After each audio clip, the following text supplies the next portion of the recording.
ಬೆಂಗಳೂರಿನ ರಾಮೇಶ್ವರಂ ಕೆಫೆಯಲ್ಲಿ ಬಾಂಬ್ ಇರಿಸಿದವರಿಗೆ ತಮಿಳುನಾಡಿನಲ್ಲಿ ತರಬೇತಿ ನೀಡಲಾಗಿತ್ತು ಎಂದು ಸಾರ್ವಜನಿಕವಾಗಿ ಹೇಳಿಕೆ ನೀಡಿದ ಕೇಂದ್ರ ಕಾರ್ಮಿಕ ಮತ್ತು ಉದ್ಯೋಗ ಖಾತೆ ರಾಜ್ಯ ಸಚಿವೆ ಶೋಭಾ ಕರಂದ್ಲಾಜೆ ಅವರು ಪತ್ರಿಕಾಗೋಷ್ಠಿಯಲ್ಲಿ ಕ್ಷಮೆಯಾಚಿಸಿದ್ದಾರೆ.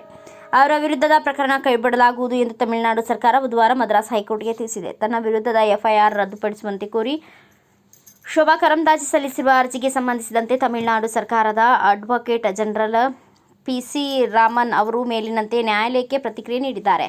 ಸರ್ಕಾರ ನಿರೀಕ್ಷಿಸುತ್ತಿರುವ ಕ್ಷಮಾಪಣೆಯ ಕರಡು ಸ್ವರೂಪವನ್ನು ಕೂಡ ಅಡ್ವೊಕೇಟ್ ಜನರಲ್ ನ್ಯಾಯಾಲಯಕ್ಕೆ ಸಲ್ಲಿಸಿದ್ದಾರೆ. ಅರ್ಜಿ ವಿಚಾರಣೆ ವೇಳೆ ವಾದ ಮಂಡಿಸಿದ ಶೋಭಾ ಕರಂದ್ಲಾಜೆ ಪರ ವಕೀಲರು ಅವರು ಆಗಾಗಲೇ ಕ್ಷಮೆ ಕೋರಿದ್ದು ತಮ್ಮ ಎಕ್ಸ್ ಸಾಮಾಜಿಕ ಖಾತೆಯಲ್ಲಿ ವಿಷಾದ ವ್ಯಕ್ತಪಡಿಸಿದ್ದಾರೆ ಎಂದಿದ್ದಾರೆ. ಆದರೆ ಕ್ಷಮೆಯಾಚನೆ ಸಮರ್ಪಕವಾಗಿದೆ ಎಂದು ನ್ಯಾಯಾಲಯ ಒಪ್ಪಿಲ್ಲ ಎಂದು ತಿಳಿದುಬಂದಿದೆ. ಸಚಿವ ಶೋಭಾ ಕರಂದ್ಲಾಜೆ ಅವರು ಪತ್ರಿಕಾಗೋಷ್ಠಿ ನಡೆಸಿ ಕ್ಷಮೆಯಾಚಿಸಲು ಸಿದ್ಧರಾಗಿದ್ದಾರೆ ಅಥವಾ ಇಲ್ಲವೇ ಎಂಬುದರ ಕುರಿತು ಸೂಚನೆಗಳನ್ನು ಪಡೆಯಲು ಅವರ ಪರ ವಕೀಲರಿಗೆ ಹೈಕೋರ್ಟ್ 10 ದಿನಗಳ ಕಾಲಾವಕಾಶ ನೀಡಿದೆ.